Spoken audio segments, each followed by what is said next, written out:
राम राम सा उगमा राम जी। राम राम सा, राम राम सा। सभी किसान भाइयों को राम राम। आज हम उगमा राम जी के खेत में आए हैं और इनसे जानेंगे कि किसान भाइयों को जौ की फसल में कौन सी गलती नहीं करनी चाहिए। जौ और की हो या गेहूं की हो। हाँ, जौ की हो, गेहूं की हो, कोई भी खेती हो। हाँ, जौ या गेहूं कोई भी फसल हो उसमें कौन सी गलती नहीं करनी चाहिए, तो हम जानेंगे। उगमा राम जी, आपके खेत में जो ये जौ की फसल है, ये लेट कैसे गई है? जैसे कि आधी फसल हम देख रहे हैं पीछे लेट गई है जमीन पे। देखो देखो, इसकी लेटने की वजह है ये है कि इसकी अच्छे से जुताई हो रखी थी, खाद बीज डल रखा था। और जौ का जो ग्रोथ है वो बहुत अच्छा था। ये बहुत हाइट जाने वाला था। और एकदम ग्रीन है, अभी भी ग्रीन है ये। लेकिन इसमें क्या है, ज्यादा खेत नरम होने की वजह से, खाद रहने से क्या है, ये ग्रोथ कर रहा था। तो इसमें हमने क्या गलती की, रात को सिंचाई कर दी। रात को सिंचाई कर दी और सुबह तेज हवा चल गई, तो ये पूरा का पूरा नीचे लेट गया है।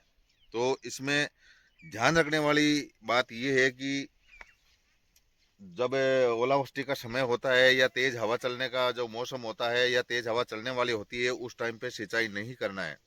उस टाइम पे सिंचाई करोगे, चाहे रात में हो चाहे दिन में हो, तो वो फसल लेटनी ही लेटनी है। क्योंकि हवा कभी भी चल सकती है, तो हवा का रुख देख के ही सिंचाई करनी है।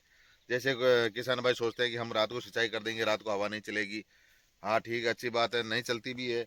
लेकिन ज़्यादा पानी दे दिया और वो ज़मीन बिल्कुल नीचे से गीली हो गई। और पौधा क्या है अपने, इस टाइम पे क्या है, पौधा पकने के लिए तैयार होता है, तो उसमें भी वजन होता है थोड़ा सा। जैसे ये बालियां हैं, इनमें वजन हो रहा है अभी, क्योंकि ये फसल पक रही है। तो इसका वेट होता है, तो उससे भी ऑटोमेटिक भी कई बार गिर जाता है। और थोड़ी बहुत भी अगर हवा चल गई, तो वो तो फसल लेटनी लेटनी है। तो इस टाइम क्या है, लास्ट टाइम पे सिंचाई हल्की करनी है, ज़्यादा मात्रा में नहीं करनी है। और खास करके हवा का ध्यान रखना है। जब हवा के डायरेक्शन के हिसाब से पता चले कि हवा चल सकती है या आंधी भी आ सकती है, तो उस टाइम सिंचाई से बचना है। और जो मौसम विभाग द्वारा अलर्ट जारी होता है, जैसे ओलावृष्टि हो सकती है या ओले गिर सकते हैं, तेज हवा चलती है, आंधी आ सकती है, तो उस टाइम पे सिंचाई से बचना चाहिए। लेकिन जब हवा चल जाती है, तो ये पूरे को पूरे वो लेटा देती है। एक और चीज, हाँ जी। हमने देखा है कि ये जो है आपके, जो की फसल है, ये लगभग बहुत जगह काम में भी आती है, पशुओं को खिलाने में भी काम आती है। लेकिन ये जो आपकी चमक है जो के अंदर, जो गिर गई फसल है, फिर भी इसमें जो चमक है, पौधे की जो बनावट है, कोई रोग नहीं है इसमें, कोई समस्या नहीं है। तो ये एक बीज हाइब्रिड बीज मिलता है या फिर आपने बीज कहाँ कैसे प्राप्त करे ये बीज? हाँ जी, ये बीज जो है हाइब्रिड भी मिलता है। और जो किसान भाई है, ज़्यादातर जो की खेती करते हैं, वो अपने घर का इस्तेमाल करते हैं।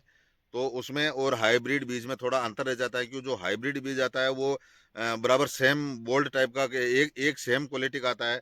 तो उसमें क्या है, ग्रोथ अच्छी होती है और बालियां भी लंबी जाती है, हाइट भी अच्छी लेता है। और जो किसान भाई अपने जो घर का जो बीज देते हैं, जो की फसल होती है, लेकिन क्या है, उसकी पैदावार कम होती है। और जो हाइब्रिड बीज होता है, उसकी पैदावार अच्छी होती है। एक चीज और उमराम जी, अब तो जो लगभग किसानों ने जो कि कटाई पे जो आ गए हैं, नेक्स्ट टाइम जो नए किसान भाई ये रोज जो की फसल करने की सोच रहे हैं, आज से ही उन्होंने ये वीडियो देखा होगा और उनके मन में परिवर्तन आया होगा कि हम भी जो की फसल करेंगे। तो ये बताओ कि इसमें कितना तो पानी लगता है और कितना इसमें मुनाफा है, और नुकसान कितना सामना करना पड़ रहा है इसमें? देखो, इसमें बात आप मुनाफे करते हैं, तो मुनाफे में क्या है, पैदावार तो जो कि लगभग लगभग अच्छी होती है। हर किसान के पास जो की खेती होती है वो अच्छी होती है। हाँ, किसानों की जो आपस में है वो 19-20 हो सकती है, किसी में तो जैसे 3 से 4 कुंटल बीघा का जो होता है, किसी के में थोड़ा सा 3 कुंटल ही हो गया, किसी में 2.5 कुंटल हो गया। वो पानी के ऊपर डिपेंड करता है। लगभग लगभग जो है, जो की खेती में 5 से 6 पानी देना जरूरी होता है। 3 से 4 पानी भी लोग देते हैं, लेकिन उसमें पकावट अच्छी नहीं होती है, थोड़ा सा जो पतला रह जाता है। क्योंकि बराबर पानी मात्रा में बराबर मात्रा में पानी नहीं मिलने से ये जो कमज़ोर रह जाता है। और जो किसान भाई गेहूँ जौ में या गेहूँ में अच्छा पानी देता है, उसका पौधा अच्छा ग्रोथ करता है। जैसे मैंने कई बार वीडियो गेहूँ का बनाया, उसमें आपने मेरे गेहूँ की हाइट भी देखी होगी, उसकी जो बालियाँ हैं वो भी देखी होगी, उसकी जो ग्रोथ है वो भी देखी होगी। तो वो फ़र्क है जो पानी का रहता है।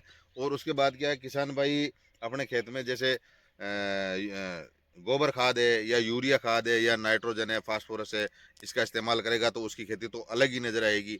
क्योंकि ये चीज़ें डालने से ही आजकल के ज़माने में खेती संभव है।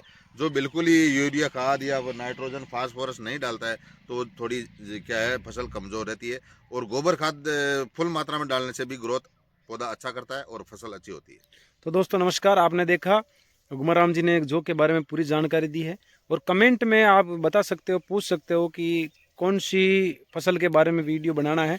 ये बिल्कुल सटीक जानकारी। कई यूट्यूबर ये होते हैं जो खोखलापंती वीडियो बना के दे देते हैं कि ये गलत राह दे देते हैं, लेकिन गुमाराम जी ने पूरा रिसर्च किया इस फसल पर।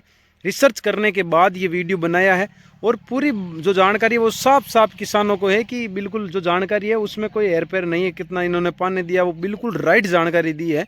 तो इस वीडियो को शेयर करें ताकि किसान भाई जो कि फसल करना के इच्छुक है अगली बार वो भी फसल करें और उनको अच्छा मुनाफा मिले। धन्यवाद।